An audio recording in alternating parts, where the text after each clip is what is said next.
Hi everybody, this is Mike Fifer with Fifer Hobby Supply.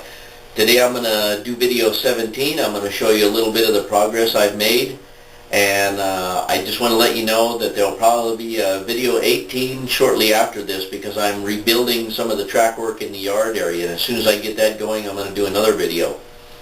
But for right now, I'm just going to show you a couple of things that I've done lately. One of the things here in the background is my little industrial area, and I hope you enjoy it. Let's take a look. Okay everybody, just going to share a few things with you today that I've accomplished lately. I think in the last video I had shown you that I had bought these glass shelves that work real well around the layout at Lowe's. Little plug for Lowe's. Just got my rail runner train with sound yesterday. Very nice. Finally, after years, from ACTRR. Now I'm going to show you the car repair shop and area. I'm going to try and zoom in on it a little bit, but we'll see how the focus goes here. I'm just going to let you guys take a look.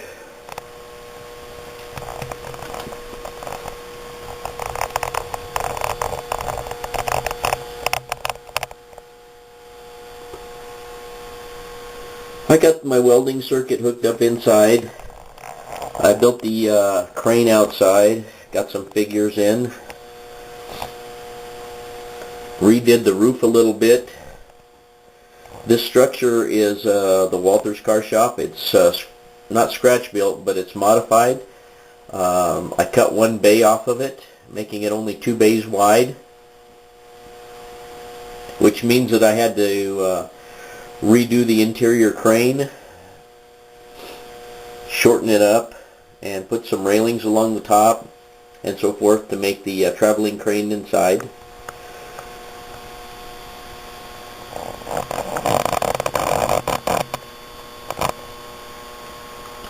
I also got in the crossing signals. Also added a few trees to the corner area.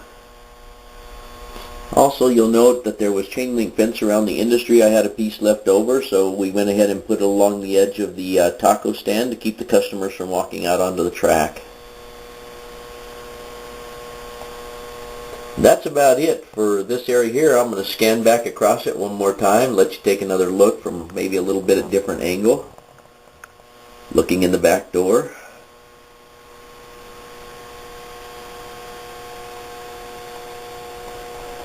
I couldn't figure out what to do with the area behind, and came up with the idea of putting a scrapyard there, which kind of goes in tune with a rail rebuilder.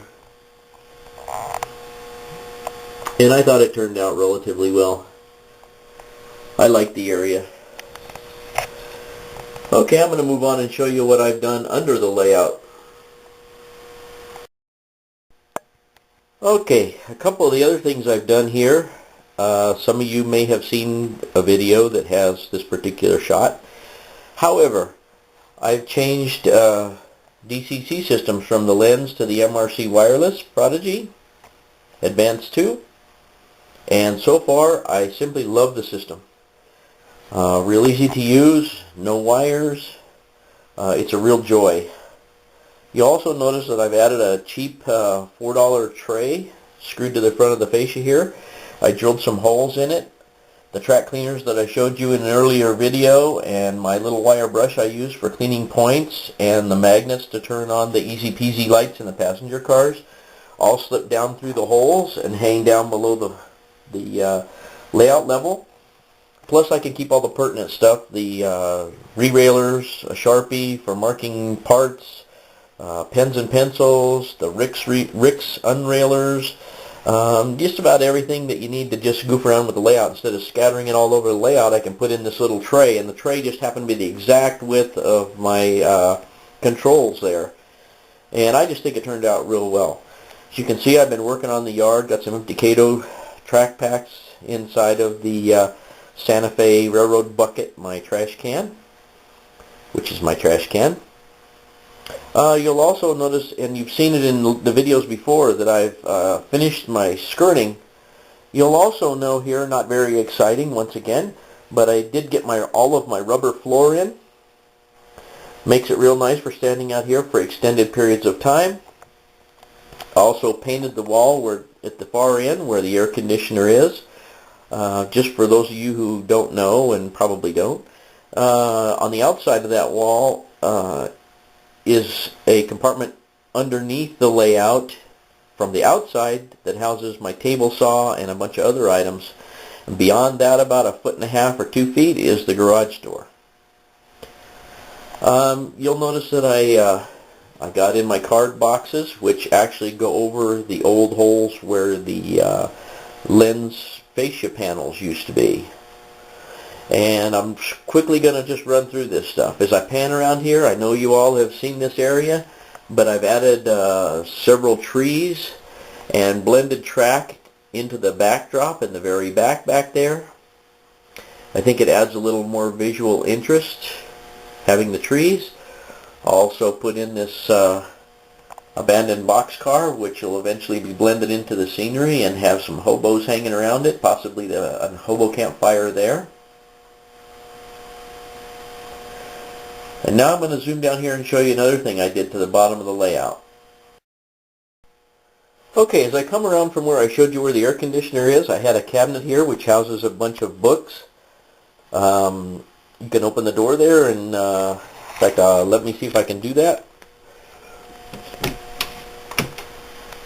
It houses more or less a library of books. It's kind of handy to get into. Anyway, I painted that black to match the fascia. Kind of keeps it out of sight. And as I come around here, I know this isn't too exciting, but I just want to show you that you can organize a lot of your stuff. I went to a yard sale and I bought this little file cabinet right here. It's kind of long. It's a couple feet long. I embedded it back in the piece of wood that I put in between the wall and the leg right here. And I divided it down the middle, and I'm using it for car cards. I had this other little file, metal file, that was kind of the same color, and it was sitting on the floor. I raised it up, mounted it on the piece of wood, also put a black power strip up and down there along the wall, as you notice. That way I don't have to get under the layout to plug in my vacuum cleaner to vacuum up messes in here and stuff. The control switch is right there. The main switch to the layout room is the far left-hand one. The next knob is a moonlight dimmer. I have a bulb on the ceiling which simulates moonlight, and the next bulb over I have 3 bulbs that simulate sunset, and that controls the sunset. Up above there, I'm going to try and get down here, there's a 4-inch piece of sewer pipe which is about 4 feet long that goes back underneath the layout. And as you can see, I put all my loose track and miscellaneous long items in there, and they're still within handy reach. And I just hope that gives everybody some ideas on things that you can do to keep your stuff organized. And that's just to the left hand of the door as you come in here.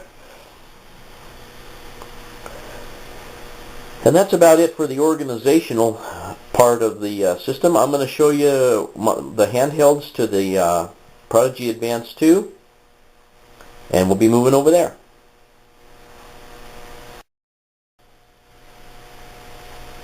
Okay, here we are at the control panel once again. If I move over here, you'll see that I've screwed a small clip to the fascia panel. It allows me to keep track of the consist numbers that I've set up, locomotive numbers in each consist that I've set up on the railroad with the new Advance 2.